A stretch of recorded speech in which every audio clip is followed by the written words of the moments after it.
I'm Alison Goodfellow and I'm Project Manager here at the Maxwell Centre and Everyone's Garden project in the Hilltown area of Dundee. The Community Centre has been here in St Salvador's Halls for over 10 years now, and everything that goes on here is just typical of a normal community centre. We have arts and crafts groups, youth groups, after school clubs. We do lots of employability, lots of job clubs, lots of IT for work, online learning. We also provide access to some support services. We have professional legal advice. Dundee Money Action comes in. You can get people appointments with the Citizens Advice Bureau.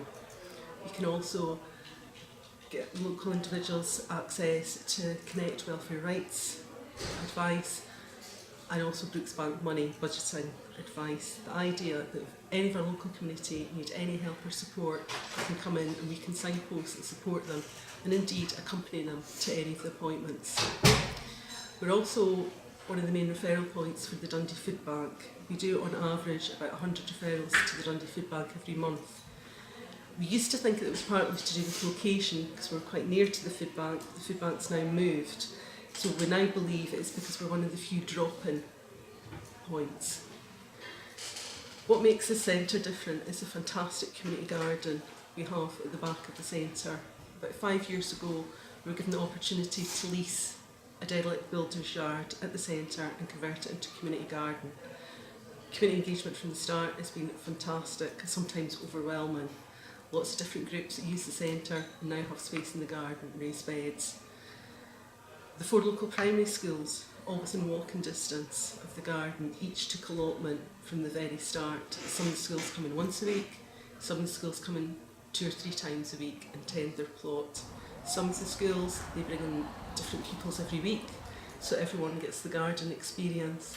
Other schools, they maybe bring in the children that don't engage so well in the classroom and they thrive in the garden, and a bit of responsibility are taken out of the school environment. You know, the outcomes for them are fantastic. A lot of these children don't have access to garden space at home. During the first year of the project, round about May, we started to think, oh no, what happens when the schools are closed for 6 weeks? Everything's ready to harvest. Everything needs watered 2 or 3 times a day. That's very optimistic for Scotland. So we decided to pilot a holiday garden club. It would run from 10 o'clock in the morning to 3 o'clock in the afternoon.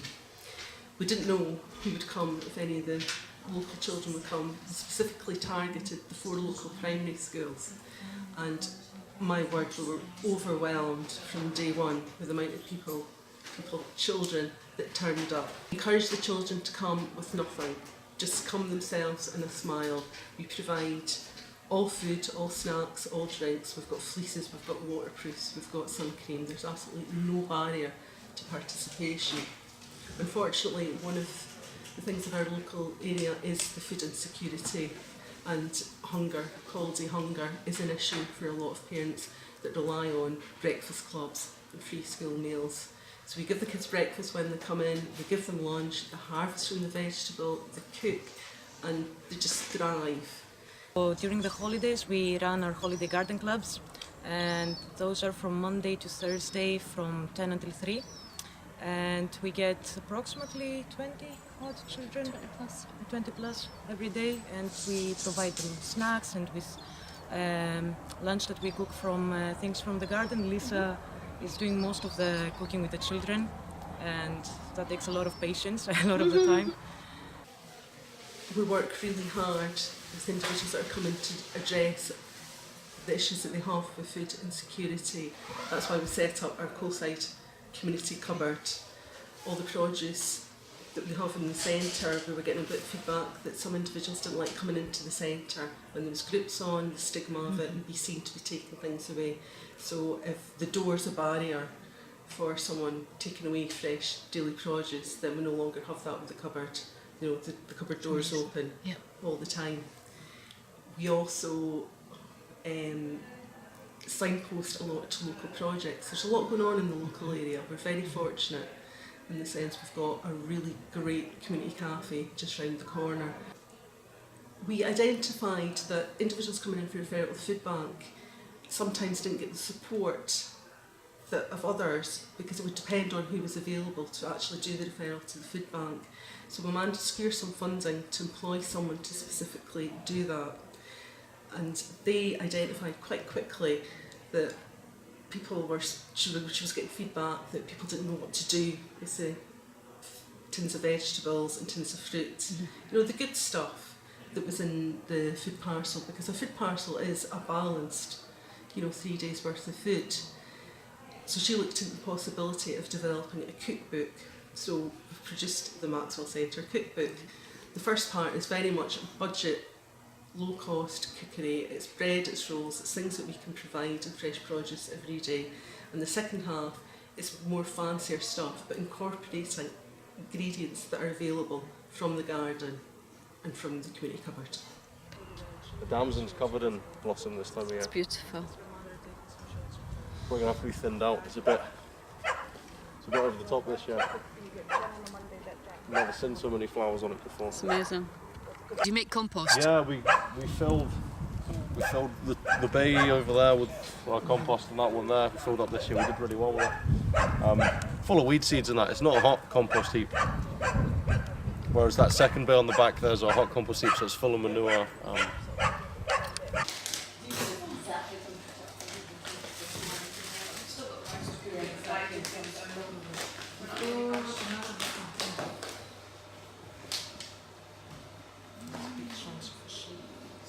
You just wait for the water to boil. Yeah. Because it's going underdone where we else.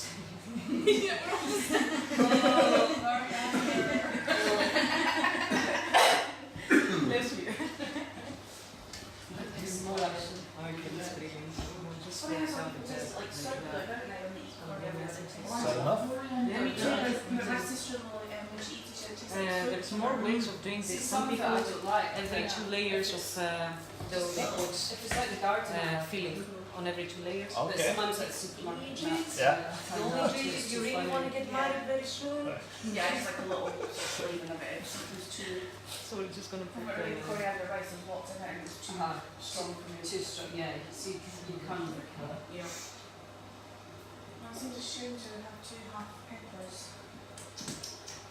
Someone else work. Yeah, isn't it? Yeah. So I'm not like it's like a little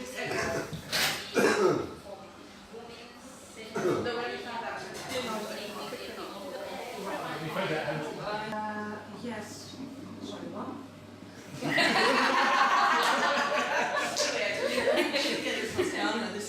It's on camera. Do you want to eat here or do you want to eat next door? It depends on the guys. Depends on we eat next week, so we don't. Because we've got a few people that come here, so they're sort of. Are they from the? We're going to go outside first then. Let's go outside.